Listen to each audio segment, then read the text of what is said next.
할렐루야. 지난 시간에 이어서 오늘도 하나님의 작정 교리에 대하여 함께 공부하고 은혜를 나누고자 합니다. 세탁소를 운영하는 사람이 천사한테 이렇게 말을 했습니다. 비가 오지 않도록 하나님께 부탁해 주세요. 비가 오지 않도록 하나님께 부탁해 주세요.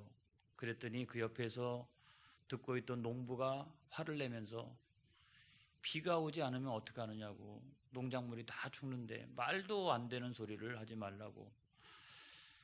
곤란해진 천사가 사람들을 다 불러 모아놓고 언제 비가 오는 게 좋을런지를 가지고 의논하기 시작했습니다. 주일은 어떤가요? 그랬더니 교인들이 들고 일어나가지고 안 됩니다. 우리 교회 가야 됩니다. 월요일 날은 어떤가요? 그랬더니 학교 가야 됩니다. 화요일 날은 그러면 어쩌면 좋을까요? 그랬더니 일 나가야 됩니다.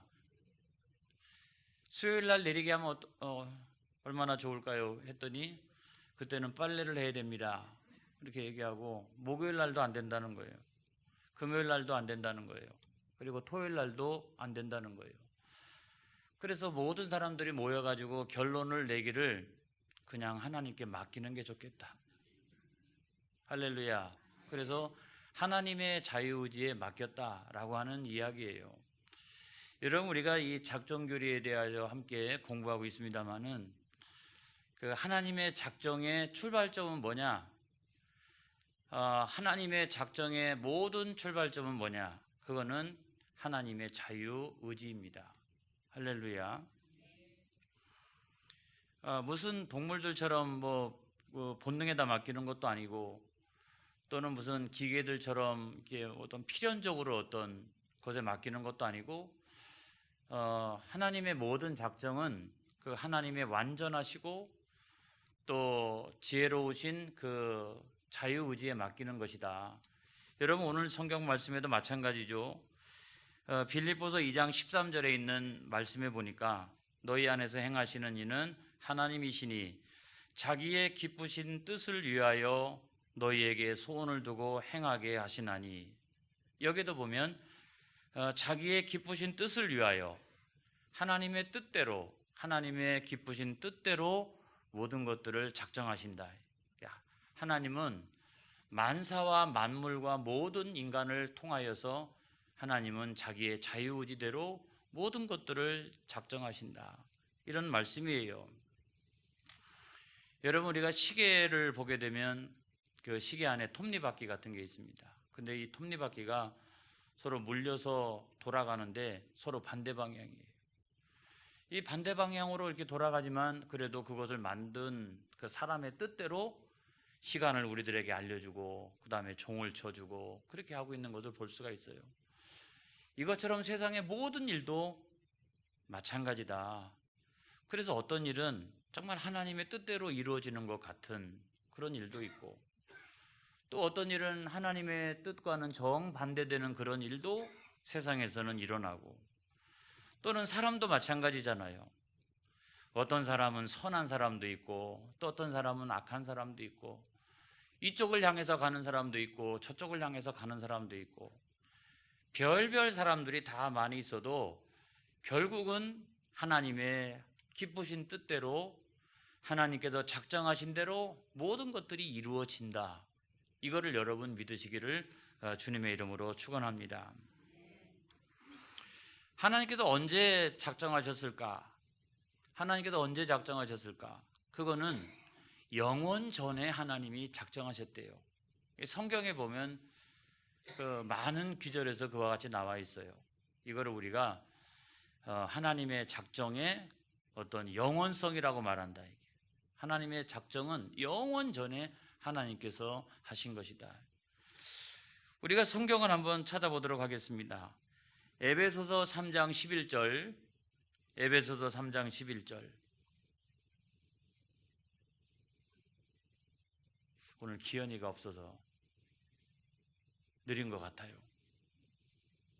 에베소서 3장 11절. 자, 찾으셨으면 다 같이 한번 읽겠습니다. 곧 영원부터 우리 주 그리스도 예수 안에서 예정하신 뜻대로 하시는 것이라. 여기서 보면은 하나님의 모든 작정은 언제부터? 영원부터. 이렇게 나와 있잖아요. 그 다음에 고린도전서 2장 7절에 있는 말씀, 고린도전서 2장 7절,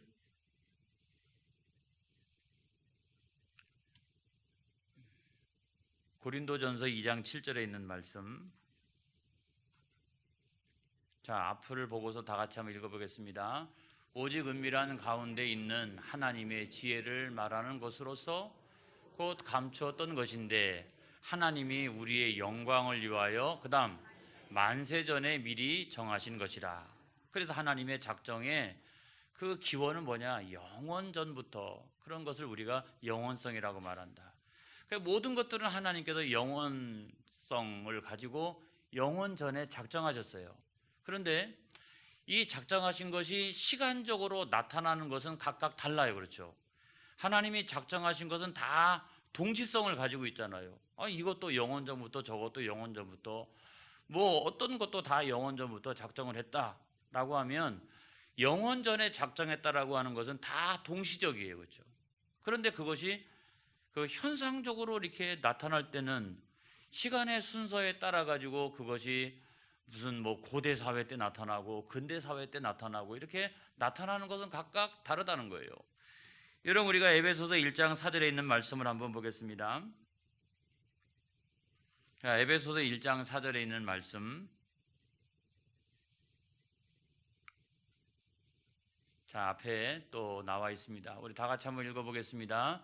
그 창세전에 그리스도 안에서 우리를 택하사 우리로 사람 안에서 그 앞에 거룩하고 흠이 없게 하시려고. 할렐루야. 여기서 보면은 창세전에 그리스도 예수 안에서 우리를 택하셨다 그랬어요. 우리 아버지도 택하고 그 다음에 우리도 택하고 장차 태어날 우리의 자녀들도 택하고, 아무튼 그것은 아버지 세대, 지금 현 세대, 다음 세대 할 것 없이 창세전에 그리스도 안에서 우리를 온전히 다 택하시고 그 시간의 순서대로 하나님께서 그때마다 우리를 부르셨다는 거예요. 할렐루야. 이걸 믿으시기를 바랍니다. 그 다음에 디모데후서 1장 9절에 있는 말씀에 보면 디모데후서 1장 9절에 있는 말씀,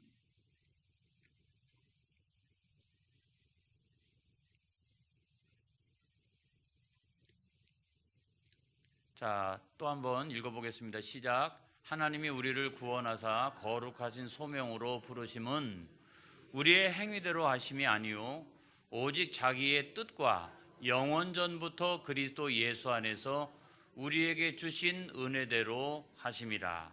여기서도 마찬가지죠. 영원전에 그리스도 예수 안에서 우리를 택하시고 구원하셨는데 우리에게 주신 은혜대로, 그런 어떤 시간적인 순서에 따라서 어떤 사람은 아프리카에서, 어떤 사람은 아시아에서, 어떤 사람은 아메리카에서, 아무튼 시대가 다 다르고 환경이 다르다 할지라도 하나님께서 주신 은혜대로 우리를 구원하셨다는 거예요. 이걸 여러분 믿으시기를 바랍니다. 그래서 하나님의 작정하심은 언제부터? 영원전부터 그런 어떤 영원성을 가지고 있다. 그런데 하나님의 그 작정은 반드시 이루어지느냐? 반드시 이루어지느냐? 그렇습니다, 여러분. 이걸 우리가 절대성이라고 말한다. 한번 하나님께서 작정하신 것은 반드시 이루어지도록 되어져 있다. 이루어지도록 되어져 있다. 인간의 작정은 어떨까요, 여러분? 인간의 작정은 시간이 지나면서 달라져 갑니다. 또 환경이 지나면서 달라져 갑니다. 그래서 목사님, 내가 뭐 이렇게 해주시면 내가 이렇게 헌신하고 충성하겠습니다. 그렇게도 시간이 지나고 환경이 달라지면서 우리는 점점 달라져 갑니다. 달라져 가요. 여러분, 한번 우리가 예전에 어떻게 작정을 하고서 담임 목사가 됐는지를 한번 살펴볼까요? 어떻게 우리가 작정하고서 장로가 됐는지를 살펴볼까요? 우리가 어떻게 선서하고 작정하고서 권사가 되고 안수집사가 되었는지를 한번 살펴볼까요? 저는 담임 목사가 된 지 11년째잖아요. 그렇죠? 여러분들은 장로님이 되고 권사님이 되고 안수집사님이 되고, 그래서 제가 가져왔어요. 여러분들이 예전에 어떻게 작정하고 선서하고서 지금 직임을 감당하고 있는지를 가져왔어요. 제가 여러분들의 기억을 상기시켜 주시기 위해서. 여러분 여기 보니까 이렇게 되어 있어요. 담임 목사인 저 같은 경우는 어떻게 작정하고 선서를 했느냐 하는 걸 보니까 그대는 하나님의 뜻을 따라 양떼를 먹이며 기쁜 마음과 성실함으로 목회에 임할 것을 약속하십니까? 이랬어요. 제가 그때 아멘 그랬어요. 아멘. 하나님의 뜻을 따라 양떼를 먹이며 정말 기쁜 마음을 가지고 목회하고 또 성실함으로 목회할 것을 제가 다짐했어요. 그죠? 제 얼굴에 기쁨이 있는 것 같아요. 할렐루야. 있는 것 같죠. 그죠? 저는 이 약속 때문에 최선을 다해서 성실함으로 목회하려고 늘 저를 이렇게 자책하고 채찍질하고 여러분 그렇게 하고 있습니다. 그대는 하나님의 말씀을 연구하고 선포하며 이 교회의 사제로 또 세상의 예언자로 살 것을 약속하십니까? 할 때도 저는 선서하면서 아멘 그랬어요. 제가 아멘 그랬어요. 그래서 단 한 번도 새벽 기도회든 수요 예배든 주일 낮 예배든 오후 예배든 한 번도 제가 그냥 대충 해가지고 설교를 준비해서 단위에 올라와 본 적이 없어요. 저는 이 거룩한 영적인 부담을 언제나 벗어버릴 수 있을까라고 하는 그런 생각을 가지고 있어요. 은퇴하면 벗어버리겠지 이런 생각을 가지고 아무튼 은퇴 직전까지는 최선을 다해야지. 그런데 왜 그랬느냐? 다른 게 아니라 하나님의 말씀을 연구하고 선포하며 제가 성실하게 하나님의 말씀을 연구하고 그것을 선포할 것을 여러분들에게 약속했기 때문에 그래요. 하나님 앞에 약속했기 때문에 그래요. 그리고 세 번째로는 그대가 본 노예가 하는 일과 총회 일과 세계 선교에 참여할 것을 약속하십니까? 할 때도 제가 아멘 그랬어요. 그래서 어떤 노예가 하는 일, 총회가 하는 일, 어떤 법적인 질서를 세워나가는 일, 그 다음에 우리 교회가 세계 선교를 위하여 헌신하도록 늘 여러분들을 독려하고 그렇게 하는 일, 제가 이 일 때문에 이 뜨거운 여름에도 여러분들 나가라 그러는 거예요.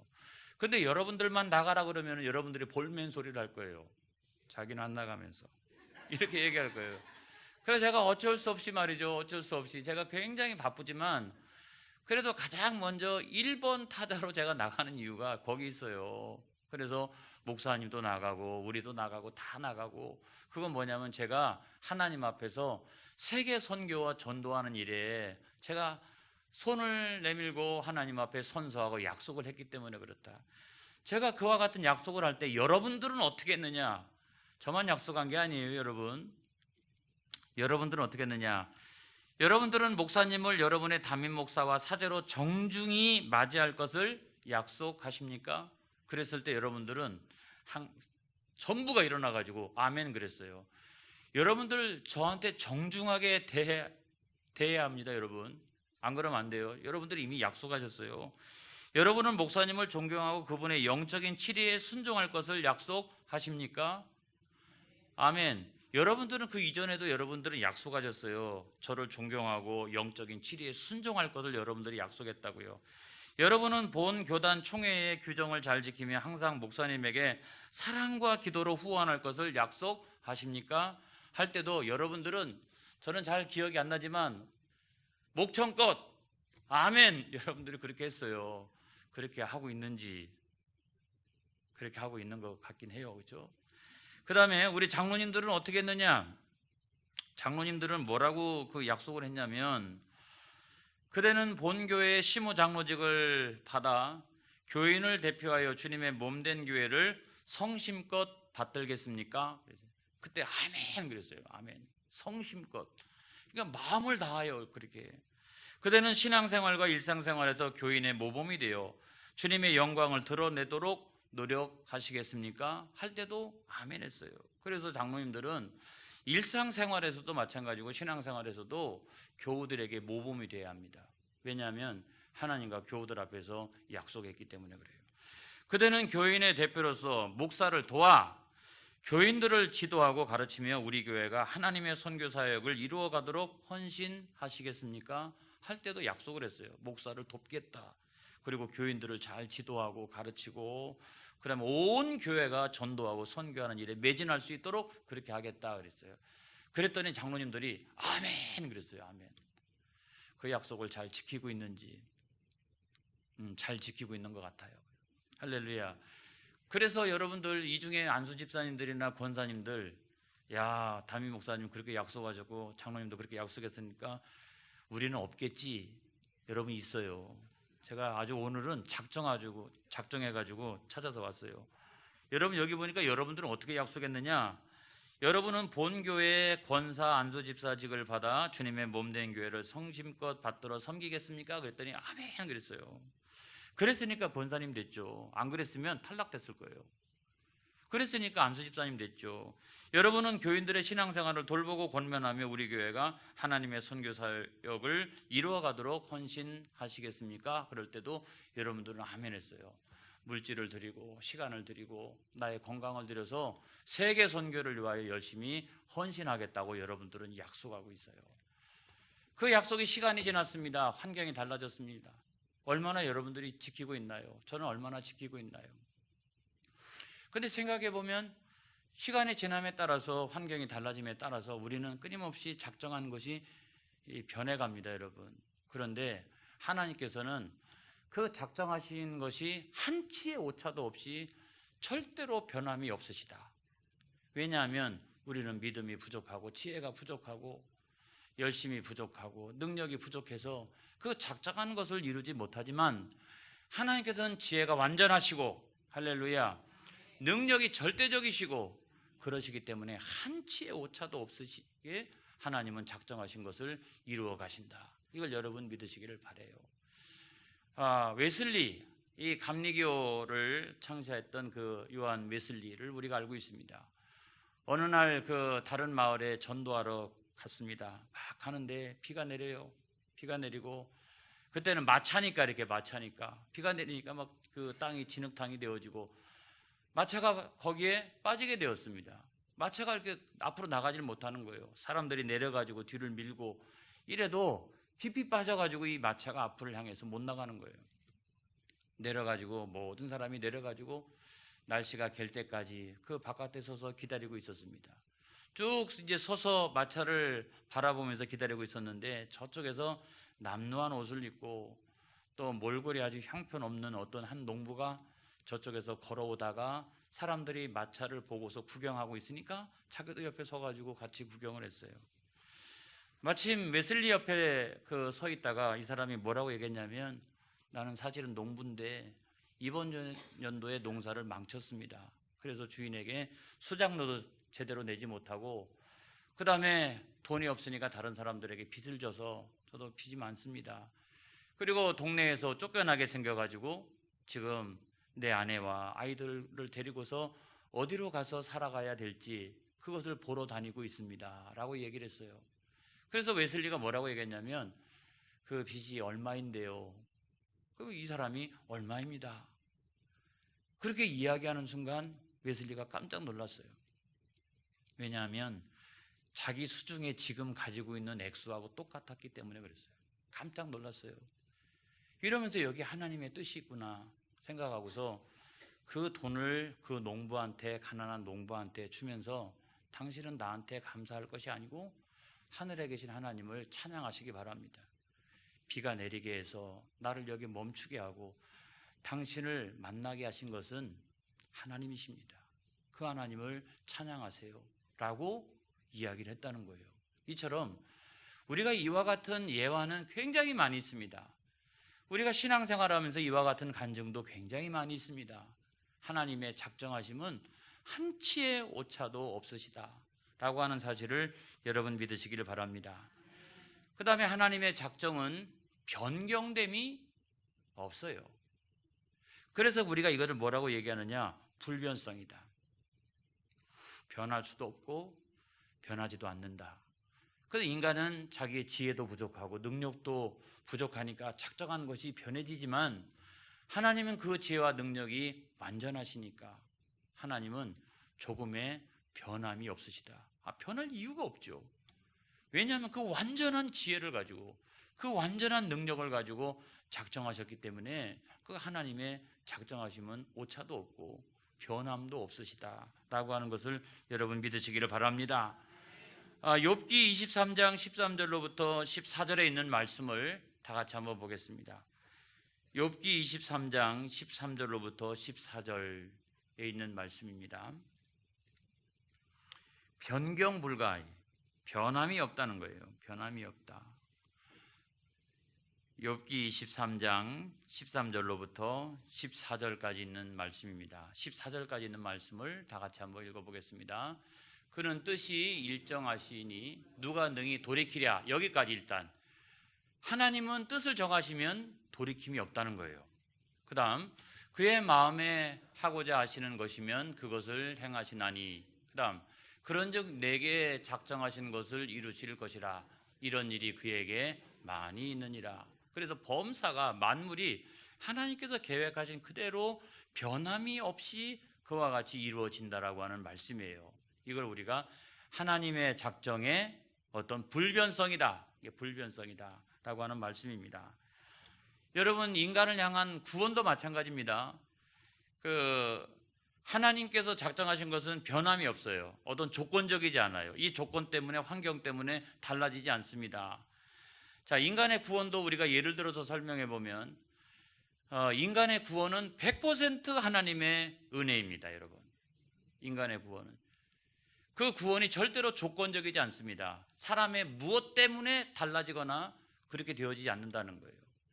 그래서 만약에 인간의 구원에서 그 사람의 영향력 또 사람의 조건이 1%다라고 하면 기가 막힌 일이 여러분 생길 거예요. 사람의 공로가 또는 사람의 행위가 거기서 차지하는 것이 있다, 그게 조건이다라고 얘기하면 여러분 기가 막힌 일이 발생해요. 예를 들어 보면, 자, 하나님의 은혜로 99% 우리가 구원을 받는다. 그런데 인간의 조건이 1%다. 이 두 개가 합쳐져 가지고 100% 구원이 이루어진다 라고 여러분 생각해 보면 그 1%를 우리가 뭐라고 얘기할 수 있습니까? 인간의 행위나 공로를 가지고 이야기할 수 있다. 그런데 하나님의 은혜가 99%, 인간의 행위나 공로가 1%다. 그런데 그 1%가 조건적이기 때문에 그 1%가 없으면 하나님의 구원이 완성이 안 된다. 그렇게 된다라고 하면 기가 막힌 일이 여러분 생길 거라는 거예요. 아주 웃긴 일이 생길 거라는 거예요. 무슨 얘기입니까? 목사님, 내가 헌금을 많이 했는데, 내가 헌금을 많이 했으니까 나는 구원받는 것이 틀림이 없습니다. 내가 교회 안에서 공로가 많이 있으니까 내가 구원받는 것은 틀림이 없습니다. 내가 아니면 또 우리 집안이 이 교회를 위하여 헌신을 많이 했으니까 우리가 구원받는 것은 틀림이 없습니다. 천만의 말씀이에요. 행위나 공로를 가지고 우리가 구원을 못 받아요. 그거는 나중에 구원받고 난 다음에 우리가 상급에 해당하는 문제이지 그걸 갖고 우리가 구원받는 건 아니다. 구원이라고 하는 것은 오직 믿음으로 하나님의 은혜로 우리가 구원받게 되어지는 줄로 믿습니다. 하나님의 은혜가 아니고서는 절대로 우리는 구원을 못 받아요. 인간의 행위나 공로가 조건적이지 않습니다. 그걸 여러분 절대로 주장하거나 우리가 교회 안에서 자랑하거나 그렇게 해서는 안 돼요. 우리가 자랑하는 그 순간 그건 이미 우리가 타버린 거예요. 절대로 그거는 우리가 자랑할 게 못 된다. 그건 너무너무나 귀한 일이지만 그럼에도 불구하고 자랑거리가 되면 안 된다는 거예요. 자, 에베소서 2장 8절로부터 9절 말씀을 한번 보겠습니다. 에베소서 2장 8절로 9절.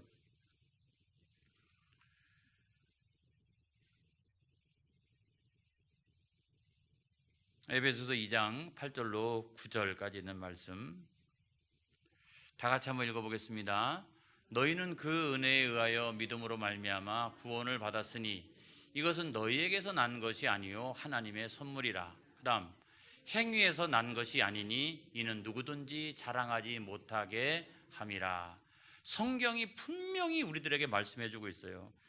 우리가 구원받게 된 것은 은혜로 말미암아 믿음으로 우리가 구원을 받은 거예요. 그래서 우리의 구원은 우리에게서 난 것이 아니에요. 단 1%도 우리에게서 난 것이 아니에요. 100% 전부가 하나님의 은혜로 말미암아 우리가 구원을 받은 것이에요. 그렇기 때문에 우리는 행위와 공로를 이 세상에서 자랑하면 안 됩니다. 이걸 가지고 내가 구원의 여부를 조건 지으면 안 됩니다, 여러분. 그건 천만의 말씀이라는 거예요. 성경이 절대로 한 번도 그와 같이 말씀해 주신 적이 없어요. 그래서 우리는 그와 같은 것을 세상에서 자랑하면 안 돼요. 왜냐하면 그런 걸 가지고 우리가 자랑할 것 같으면 여러분, 그 자랑거리가 더 많은 분은 교회 안에 많이 있어요. 우리가 다 생각을 해보면 우리가 이만큼 가지고 내가 이만큼 다 일을 했노라고 그렇게 얘기를 하면 여러분 더 많은 일을 한 분은 세상 가운데 굉장히 많이 있고 우리 교회 안에도 많이 있고 100년의 역사 동안 훨씬 더 많이 있다는 사실을 우리는 이해를 해야 됩니다, 여러분.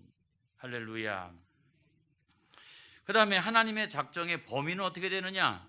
하나님의 작정의 범위는 매우 포괄적이다, 이런 거예요. 하나님의 작정의 범위가 인간, 그 다음에 인간에서 이루어지는 만사, 모든 일, 그 다음에 만물. 그래서 하나님의 작정의 범위는 꼭 사람들에게만 있는 것도 아니에요.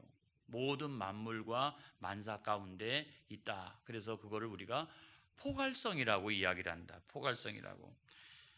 그래서 하나님의 작정이 왜 포괄성을 가지고 있느냐? 왜 포괄성을 가지고 있느냐? 이것은 만물이 다 연관성을 가지고 있기 때문에 그렇습니다. 그리고 만사가 다 연관성을 가지고 있기 때문에 그렇습니다. 영적인 일과 육신적인 일은 다 연관성을 가지고 있습니다. 큰 일과 작은 일은 다 연관성을 가지고 있습니다.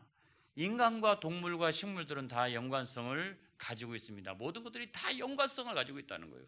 이 세상의 모든 것들은 다 연관성을 가지고 있다는 거예요. 그렇기 때문에 하나님의 작정은 사람들에게만 있는 게 아니고 그 하나님의 작정은 동물과 식물과 만사와 만물에게 해당이 된다는 거예요. 여러분, 제가 예전에 읽었던 책 가운데 어떤 책이 있냐면 같은 하나님의 피조물 동물신학의 탐구, 이런 책도 있어요. 그래서 하나님의 관심이 꼭 인간에게만 해당이 되어져 있는 게 아니라 여러 동물에게도 있다, 또는 식물에게도 있다, 모든 만물 가운데 하나님의 작정이 있다라고 하는 것을 말씀하고 있는 그와 같은 책이에요. 여러분, 제가 얼마 전에 우리 안 사람한테 이렇게 얘기했어요. 여보, 북극곰이 불쌍해. 북극곰이.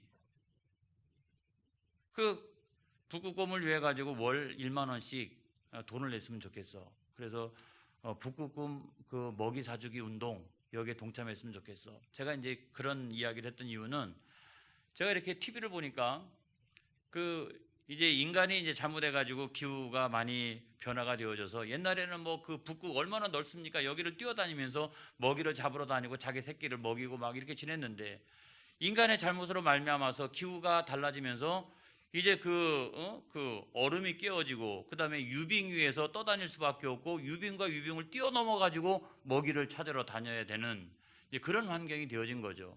그런데 거기 나와 있는 북극곰이, 여러분 곰은 원래 좀 뚱뚱하잖아요. 이렇게 크고. 그런데 거기에 나와 있는 북극곰이 아주 빼빼 말라 있더라고요. 어미가 아주 갈비뼈가 이렇게 보일 정도예요. 그런데 그 옆에 새끼가 있어요. 새끼가 빤히 그 사진을 찍고 있는 사람을 보고 있는데 꼭 저를 보고 있는 것 같아요. 그래서 제가 그걸 딱 보는 순간, 여보, 북극곰이 불쌍해. 그러니까 북극곰 먹이 사주기 운동, 한 달에 월 10,000원 운동, 여기에 참여하자라고 했더니 우리 한 사람이 부엌에서 일하다가 저를 딱 보고 있는데 얼굴 표정이 좋지 않아요. 정신 나갔나 봐. 지금 우리가 CBS 지원해주지, 여기저기 지원해주지, 뭐 인도도 지원해주지, 여기저기 지원해주는 게 사실 따지고 보면 굉장히 많은데 사람 돕기도 힘들어 죽겠는데 또 북극곰까지 우리가 도와줘야 되느냐라고 하는 눈빛을 가지고서 저를 보고 있더라고요. 우리 남편이 더위에 미쳤나 봐, 이렇게 생각하고. 얼마 전엔 제가 여보 코끼리가 불쌍해 그렇게 얘기했어요. 코끼리가 불쌍해. 또 왜 그러냐는 거예요. 그래서 제가 이렇게 보니까 그 인도의 그 코끼리인데, 코끼리가 집에서 이렇게 가축처럼 키우는 코끼리가 있는가 하면 자연에서 이렇게 있는 코끼리가 있잖아요. 그런데 그 자연에 있던 코끼리가 먹을 게 없으니까 마을로 온 거예요. 왜냐하면 마을 근처에는 먹을 것이 있으니까. 그런데 어미 코끼리가 새끼 코끼리를 데리고 왔어요. 그런데 마을 사람의 입장도 충분히 이해가 되죠. 코끼리가 와가지고 난리를 치고 사람을 해칠 수도 있고 작물들을 말이 해칠 수도 있으니까 마을 사람들이 다 나와가지고 그 쇠로 만든 이렇게 꼬챙이를 만들어 가지고 와가지고 코끼리를 찌르는 거야. 이렇게 어미 코끼리를 찌르는 거예요. 그리고 그거 가지고 어미 코끼리가 꼼짝도 안 하니까 어떻게 하냐면 이번에는 막 불을 지르는 거예요. 그 밑에다 대고서 요만한 섭 같은 거를 불을 질러 가지고 밑에다 던지는 거예요. 막 그러니까 코끼리가 뜨거우니까 도망을 치는데, 제가 본 그림에 의하면 무슨 이렇게 담벼락 같은 데가 있는데 어미 코끼리는 그래도 키가 크니까 그거를 뛰어넘어가지고 이렇게 가요. 그런데 애기 코끼리는 거기를 뛰어넘지를 못하는 거예요. 그러니까 사람들의 집중적인 공격을 받는 거예요. 이걸 보면서 그 운동을 하고 있는 분들은 코끼리의 서식지 넓혀주기 운동, 월 1만 원 운동, 여기에 동참해 주시기 바랍니다 라고 이제 그 이야기해서 제 마음속에 가마감동이 일어나가지고, 아버지 코끼리가 불쌍한데 코끼리를 도와줘야 되겠습니다, 이런 마음이 들어서 다시 우리 아내를 딱 보고서, 여보 코끼리가 불쌍해. 그랬더니 아니나 다를까 아주 저를 이상한 사람으로 취급을 하는데, 제가 지금 이 시간에 분명하게 이야기할 수 있습니다. 하나님의 작전 교리에 보니까, 제가 우리 안 사람한테 당당하게 이야기할 수 있어요. 하나님의 작전 교리에 보니까 그 작전 교리는 어떻게 되어 있어요? 그 범위가 포괄적이다. 포괄적이고 사람들에게만 있는 것도 아니다. 모든 만물들에게 다 해당한다. 그러므로 하나님의 깊으신 뜻을 따라서 하나님의 소원을 우리가 이루어 가야 한다 라고 이렇게 제가 이제 오늘 가가지고 당당하게 이렇게 이야기를 하려고. 야, 이건 성경적인 교리적인 어떤 근거가 있는 거잖아요. 자, 여러분, 작전 교리는 다음 시간에 또 하기로 하고 오늘 여기까지 하도록 하겠습니다. 자, 기도하겠습니다.